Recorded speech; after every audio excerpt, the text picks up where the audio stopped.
اعوذ باللہ من الشیطان الرجیم بسم اللہ الرحمن الرحیم۔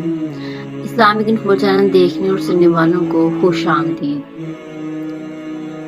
آج کا ہمارا پیارا موضوع سخن ہے آندھی کے وقت حضور اکرم صلی اللہ علیہ وسلم کا طریقہ کار، یا پھر آندھی کے وقت پڑھی جانے والی دعائیں۔ حضرت عائشہ رضی اللہ تعالیٰ عنہا فرماتی ہیں کہ جب ابر آندھی وغیرہ ہوتی تھی تو حضور اکرم صلی اللہ علیہ وسلم کے چہرہ انور پر اس کا اثر ظاہر ہوتا تھا اور چہرے کا رنگ فاق ہو جاتا تھا، اور خوف کی وجہ سے کبھی اندر تشریف لے جاتے، کبھی باہر تشریف لاتے اور یہ دعا پڑھتے رہتے: اللہم انی اسألک خیرہا وخیرہا ما فیہا وخیر ما ارسلت بہ وَأَعُوذُ بِكَ مِن شَرِّهَا وَشَرِّ مَا فِيهَا وَشَرِّ مَا أُرْسِلَتْ بِهِ۔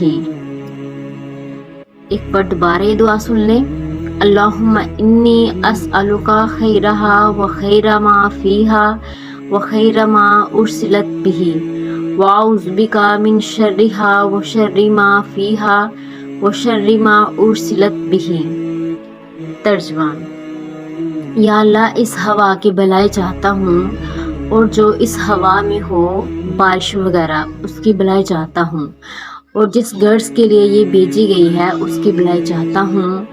یا اللہ، میں اس ہوا کی برائی سے پناہ مانگتا ہوں، اور جو چیز اس میں ہے اور جس غرض سے یہ بھیجی گئی ہے اس کی برائی سے پناہ مانگتا ہوں۔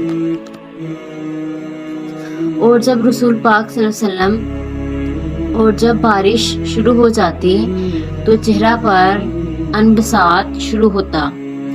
میں نے عرض کیا کہ یا رسول اللہ صلی اللہ علیہ وسلم، سب لوگ جب ابر دیکھتے ہیں تو خوش ہو جاتے ہیں کہ بارش کے آثار معلوم ہوئے ہیں، مگر آپ صلی اللہ علیہ وسلم، آپ پر ایک گرانی محسوس ہوتی ہے۔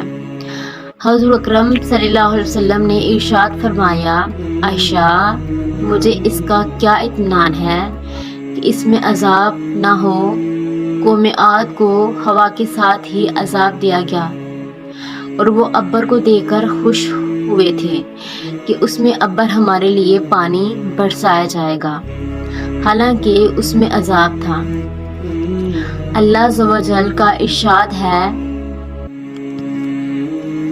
جس کا ترجمہ کچھ یوں بیان کیا جاتا ہے: ان لوگوں نے، یعنی کہ قوم عاد نے، جب اس بادل کو اپنی وادیوں کے مقابل آتے دیکھا تو کہنے لگے، یہ بادل تو ہم پر بارش برسانے والا ہے۔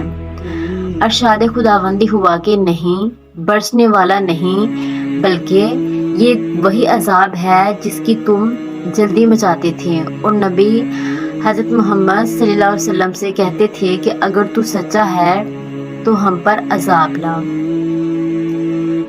ایک آندھی ہے جس میں دردناک عذاب ہے، جو ہر چیز کو اپنے رب کے حکم سے ہلاک کر دے گی۔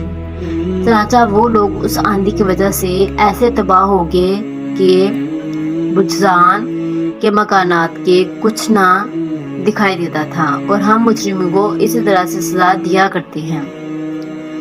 یہ اللہ کے خوف کا حال اسی پاک ذات کا ہے جس کا سید الاولین والآخرین ہونا خود اسی کے ارشاد سے سب کو معلوم ہوا۔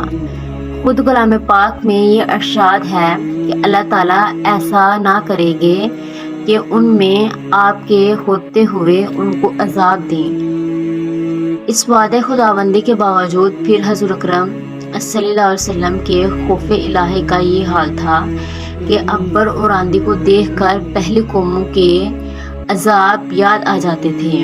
اس کے ساتھ ایک نگاہ اپنے حال پر بھی کرنا ہے کہ ہم لوگ ہر وقت گناہوں میں مبتلا رہتے ہیں، اور زلزلوں اور دوسری قسم کے عذابوں کو دیکھ کر بجائے اسے متاثر ہونے کے توبہ، استغفار، نماز وغیرہ میں مشغول ہونے کے دوسری قسم کے لغو تحقیقات میں پڑ جاتے ہیں۔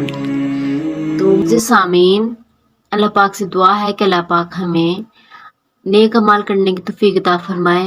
گناہوں سے، بدی والے کاموں سے، برے کاموں سے بچنے کی توفیق عطا فرمائے، اور ہم پر جیسے پہلے قوم پر عذاب آیا، اللہ پاک ہمیں اس عذاب سے محفوظ رکھے اور ہمارے اوپر اپنا کرم اور خاص فضل فرمائے۔